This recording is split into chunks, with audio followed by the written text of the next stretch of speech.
দেখো, ওয়াইটিতে এসে আমরা কিছু ঐতিহাসিক লাইভ দেখেছি, এমন এমন লাইভ যেগুলো আমরা ভুলতে পারবো না। সেগুলো নিয়ে বেশ মানে গভীর চর্চাও হয়েছে।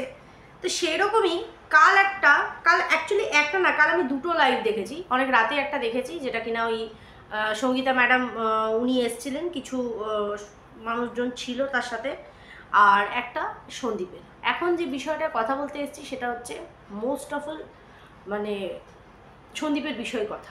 সেটা হচ্ছে কালকে সবটা ঘটনা শুনলাম। দেখো, এই ঘটনাগুলো আমরা কিন্তু মানে জানি, আমরা কম বেশি সাপোর্টার্স এগেনস্ট পার্টি প্রত্যেকেই কম বেশি এই ঘটনাগুলো জানি।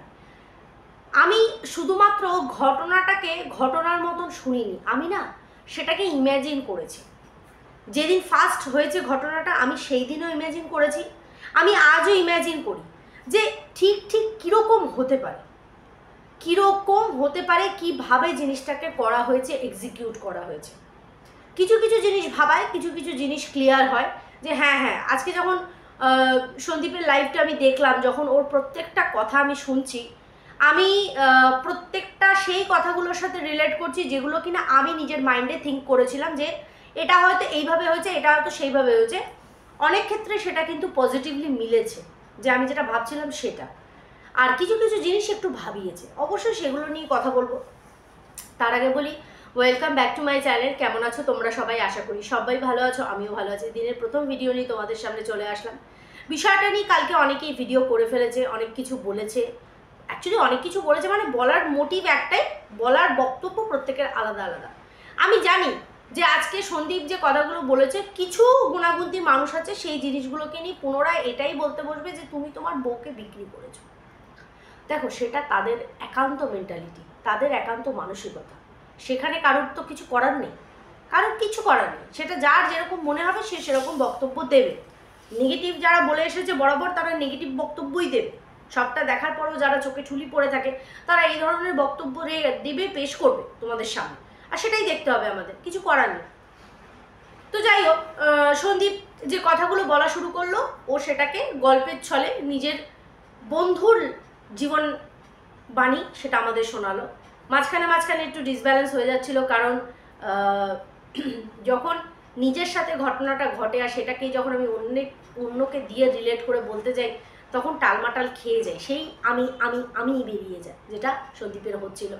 আর এটা কোয়াইট ন্যাচারাল। সন্দীপ এমনিও একটু মানে একটু কি বলবো, ওর নামে অনেকে অনেক কিছু একটা মন্তব্য নিয়ে ভীষণ চামার, ভীষণ কিপটে। দেখো, কিপটে, চামার, অসভ্য কোন অংশে আমি জানি না। অসভ্য কোন অংশে একটা পুরুষ মানুষকে বলা হচ্ছে যতক্ষণ না তার অসভ্যতামি দেখা যাচ্ছে। যেমন এই যে আমরা দেখলাম প্রতিবাদের ঝড় উঠেছে, একটা নিরীহ মেয়ে যার কিচ্ছু ছিল না দোষ, কিন্তু তাকে এইভাবে চলে যেতে হবে। কারণ মানুষরূপী কিছু জানোয়ার এমনই ঘুরে বেড়ায়, এমনভাবে ঘুরে বেড়ায় আমাদের আশপাশ দিয়ে। আমরা হয়তো তাদেরকে ভালো চোখে দেখলো, তারা হয়তো আমাদেরকে ভালো চোখে দেখে না। তাদের মন মানসিকতা সেই নোংরাতেই আটকে থাকে, যেটা কিনা এই আরজি কর কেসটাতে আমরা দেখতে পেলাম। তো সন্দীপের মধ্যে অসভ্যতামি তো ভাই জানি না, যারা বলছে তাদের সাথে কোনো রকম অসভ্যতামি করেছে নাকি। দেখো, কিপটে হওয়া, হাত টান করা, এটা দোষ হতে পারে না কখনো কারো। কিপটে হওয়া তো আমি বলবো দরকার। ভাই, আমার মতন খোলা হাত হোস না, মাসের শেষে একটা টাকাও হাতে থাকে না, কারণ রাখি না, রাখতে পারি না। কিন্তু অপরদিকে আমার হাজব্যান্ড আবার একটুখানি হিসেব এটাকে হিসেবই বলে, আর সেটা কোনো দোষের খাতায় পড়ে না। पैसा बोलता है आज तुम मुझे बचाओ कल मैं तुम्हें बचाऊंगा। আমরা অনেকেই এই কথাটার মানে বুঝতে পারি না, বাট এটাই ফ্যাক্ট। এটাই যখন কেউ অ্যাপ্লাই করে তখন সে কিপটে হয়ে যায়। কার জন্য করছে? পাড়া প্রতিবেশীর জন্য না, নিজের ফ্যামিলির জন্য, পরিবারের জন্য। তা বলে কি কোনো নিড পূরণ হচ্ছে না? অবশ্যই হচ্ছে। তাহলে বেঁচে আছি কি করে, চলছি কি করে, সেই মানুষটার সাথে সংসার করছি কি করে যদি নিড না পূরণ হয়? নিড মিন্স রাত্রিবেলা গিয়ে বরের সাথে বিছানায় শুলাম সেটার কথা বলছি না, আমি আনুষাঙ্গিক যেগুলো দরকার আমি সেই সবের কথা বলছি। সেরকম গামলারও হতো পূরণ। গামলারও হতো পূরণ। দেখো আজকে যদি আমার মনে হয় না আমার অন্যদিকে মন মজেছে, আমি আমার স্বামীর সাথে থাকবো না, তো তখন পায়ে পায়ে দোষ খুঁজবো, আমি পায়ে পায়ে দোষ খুঁজবো। আজকে সন্দীপ যে কথাগুলো ব্যাখ্যা করছিল সেগুলোকে আমি এখানে বিশ্লেষণ করতে বসবো না, কারণ এগুলো আমরা প্রত্যেকটা মানুষ জানি, আগা গোড়া শুনে এসেছি, আগা গোড়া শুনে এসেছি। কিন্তু তোমরা লক্ষ্য করেছো কিনা জানি না, সন্দীপ দুটো জায়গায় ও পুনরায় ভারাক্রান্ত হয়ে গেছিল কালকের লাইভে, সেই জায়গাটাও ঢোক গিলে নিয়েছে। আমরা অনেক সময় আমাদের কষ্ট দুঃখ প্রচণ্ড হয়, বিশ্বাস করো, ভেতরটা মানে ফেটে যায়, তখন মনে হয় হাউ হাউ করে এসে কাঁদলে পরে যেন মনটা হালকা হয়ে যায়, কিন্তু কাঁদি না। কেন কাঁদি না বলো তো? কারণ এখানে তোমার চোখের জলের কেউ দাম দেবে না। এখানে তোমাকে এটা বলবে, হয় তুমি সিম্প্যাথি কার্ড করেছো, নয় তুমি নাটক করছো। তুমি ফিল করে যে কাঁদতেও পারো সত্যি সত্যি, সেটা কেউ বোঝে না। আর যা যা কান্না নিয়ে রোল দেখছি, তারপরে তো বিশ্বাস মানুষের আরও উঠে যাচ্ছে যে আদৌ এই জিনিসটা সত্যি না মিথ্যে। আমি বললাম না, এইরকম সত্যি মিথ্যের খেলা চলতে চলতে মিথ্যেটাই মানুষ এত দেখেছে না, তখন ওর মধ্যে থেকে কোনো মানুষের যদি সত্যি সত্যি কিছু ঘটে, তখন কিন্তু তারা সেই জিনিসটাকে বিশ্বাস করতে চায় না। যারা ও করেছে তার মানে তোমারও সেই প্রবলেমটা, আশা করি বোঝাতে পারছি। তো তোমরা হয়তো দেখেছো যেখানটা সন্দীপ প্রথমে বলেছে যে আমার বন্ধু খুব ভালোবাসে, তো ওই জন্য সেই রাত্রিরে গেছিল বোঝানোর জন্য। এই যে ভালোবাসে তো, এই কথাটাতে তোমরা জানি না কতজন ফলো করেছো। আমি কিন্তু সন্দীপের প্রত্যেকটা মুভমেন্ট ফলো করছিলাম, ওয়াচ করছিলাম। ও সত্যিই গামলাকে খুব ভালোবাসতো। দেখো, সবাই প্রকাশ করতে পারে না, সবাই পরিস্ফুট করতে পারে না যে আমি তোমাকে কতটা ভালোবাসি। আজকে সন্দীপ এই কথাটা বলতে গিয়ে যখন চোখ দুটো ক্যামেরা থেকে সরিয়ে নিচু করে নিল, ওর ভেতরটার মধ্যে ফট করে যে ঝড়টা চড়লো না, সেটা অনেকেরই চোখের হয়তো অগোচর হয়ে যেতে পারে। আমি ওই জায়গাটা চুপ করে দেখছিলাম সন্দীপকে, যে আমি বলতে পারিনি তোমাকে ভালোবাসি, তার মানে যে আমি তোমাকে ভালোবাসি না, এটা কি হতে পারে? কিন্তু তুমি বুঝলে না, ও কিন্তু গামলার কাছে গেছিল বিষয়টাকে সর্ট আউট করার জন্য। দেখো সত্যি কথা বলতে, সেই 14ই আগস্ট থেকে 17ই আগস্টের রাত অবধি আমরা কেউ, নট এ সিঙ্গেল পার্সন, আমরা কেউ ওখানে উপস্থিত ছিলাম না।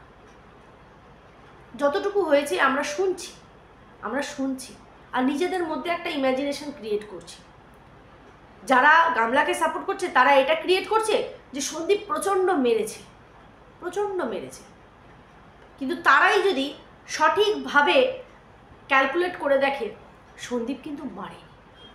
হ্যাঁ, যতটুকু হয়েছে অবশ্যই হয়েছে, আর ওটা ন্যাচারাল। কারণ একটা স্বামী বা একটা স্ত্রী কোনো দিনও মেনে নিতে পারে না যে আমার স্ত্রী বা আমার স্বামী অন্য কারোর সাথে সম্পর্কে লিপ্ত হবে। আজকে সন্দীপের জায়গায় তোমরা যদি কেউ থাকতে, তোমরা মানতে পারতে না। তাহলে আমাকে তো সেই জায়গাটা বুঝতে হবে। আমি তোমাকে ব্লেম করব, অবশ্যই করছি। হ্যাঁ, সন্দীপ হয়তো সময়টা একটু কম দিয়েছে, হয়তো বারবার করে আই লাভ ইউ বলতে পারেনি, কিন্তু ভালো তো বাসতো, তার জন্য পরকীয়া করে বেরিয়ে যাওয়ার কোনো কারণ ছিল না।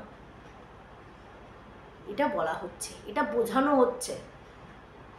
তারপরে কি বলা হলো, আরেকটা জায়গায় যেখানে সন্দীপ তগমগ খেলো, সেখানটা হচ্ছে যখন ও বললো যে ওরা একদম রেডি ছিল সমস্ত কিছু নিয়ে বেরোনোর সময়, আমার ছেলেটা ওখানেই বসেছিল, ও একবারও ছেলেটার দিকে তাকালো না। ওইখানটা সন্দীপের মনটা আরও জোরে মোচড় দিয়েছে। ও ভেবেছিল রাগ, হিংসা, অশান্তি অবশ্যই করে যখন নিজের ছেলের দিকে তাকাবে, হয়তো কোথাও না কোথাও জিনিসটাকে বুঝে যাবে বা ভুলে যাবে। কিন্তু ও দেখলো সম্পূর্ণ ভুল। ও যে মানুষটাকে নিয়ে 5টা বছর সংসার করেছে, তাকে নিয়ে যা যা ভেবেছে, সমস্তটা ভুল বেরোচ্ছে। ওর কোনো ক্যালকুলেশনই মিলছে না। তাহলে সেই মানুষটা ঠিক থাকে কি করে, ঠিক রাখবে কি করে নিজেকে? আর ও সত্যি কষ্ট পেয়েছে।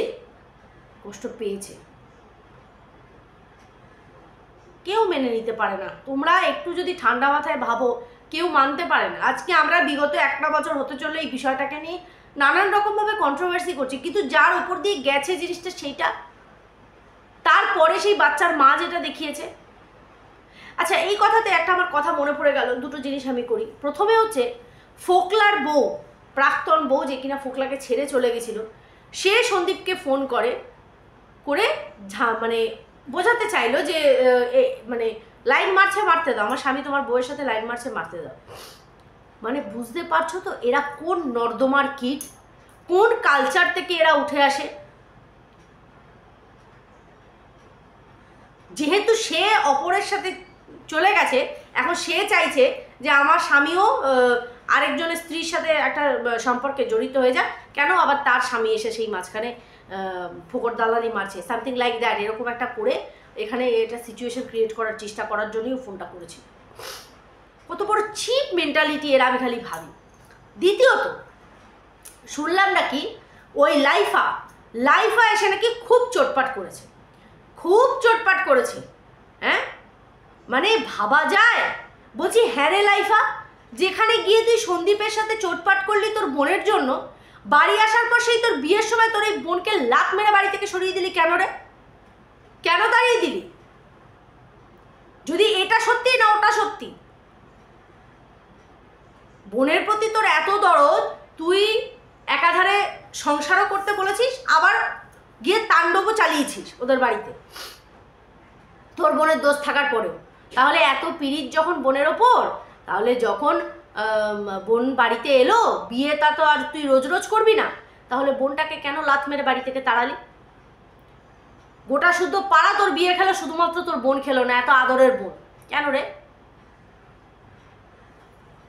নোংরা পরিবার। একটা মা সবসময় একটা বদনাম আছে, মেয়ের মাদের জন্য নাকি মেয়ের সংসার ভাঙে। সবার ক্ষেত্রে বলছি না, কিন্তু এইসব ক্ষেত্রে খাটে। পারতো না নিজের মেয়েকে বোঝাতে, পারতো না ঠাস করে একটা চর দিয়ে এটা বলতে, তুই পরপুরুষের সাথে আলাপ করতে গেছিস কেন? স্বামীর সাথে কী হয়েছে তুই মিটিয়ে নেয়, দরকার পড়লে তো স্বামীকে আমি দুটো কথা শুনিয়ে দিয়ে যাব, কিন্তু তুই পরপুরুষের সাথে গেছিস আর এই ধরনের চ্যাটিং করেছিস, কই তার মায়ের এটা মনে হয়নি? সে নিজে একজন মা হয়ে তার মেয়েকে একটা বারের জন্য সে এইটা জিজ্ঞাসা করেনি, কি রে তুই চলে এলি, তোর ছেলেটা, তোর সন্তানটা?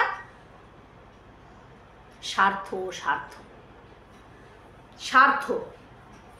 থানা থেকে, এখান থেকে যখন তুমি তোমার সন্তানকে নিয়ে যাওনি, থানাতে গিয়ে তুমি বলেছো আমার ছেলেকে আটকে রেখেছে, তারপরে যখন পরের দিনকে আবার সন্দীপ ছেলে দেওয়ার জন্য রেডি, তখন থানার থেকে লোকেরা কি বলছে, না মা মেয়ে এখন বাচ্চা নিতে মানে অন্য কাজে ব্যস্ত, বাচ্চা এখন নেবে না তারা, যখন বলবো তখন দিও, যখন বলবে করে আজকে 1 বছর। তার মানে ওরা কোনোদিনও কৃষাণুকে চাইনি। ওরা একটা জিনিস সেট করে নিয়েছে, বাচ্চা বাবার ওখানে ভালো আছে, ঠিক আছে থাক, ভবিষ্যতে যদি কাঁঠাল ভাঙতে চায় বাচ্চার মাথার উপর দিয়ে কাঁঠাল ভাঙার চেষ্টা করলেও করতে পারে। এই যে এখন বলছে ডিভোর্স দেবো না, বহুত গভীর জলের মাছ, বহুত। কিন্তু তবুও আমি বলবো কৃষাণু এখানে ভালো আছে। বাতকুল্লায় ওর মা মানে দাদু ঠাম্মি আর বাবার সাথে ভালো আছে, মায়ের কাছে না গেলেও চলবে। হ্যাঁ, মা কোর্টে অ্যাপ্লাই করুক, অবশ্যই করে সপ্তাহে সপ্তাহে বাচ্চার সাথে দেখা করবে, কিন্তু বাচ্চাকে নিজের কাছে আনার মানে মানসিকতা যেন না রাখে। 1 বছর চুটিয়ে নোংরামি করে নিয়ে আজকে তার ছেলের কথা মনে পড়ছে প্রত্যেক দিন ভিডিওতে, এই জন্মদিনের বিষয়টাকে ধামাচাপা দেওয়ার জন্য ছেলেকে বন্দুক করে হাতিয়ার করে সামনে রাখছে। লজ্জা করে না, নির্লজ্জ।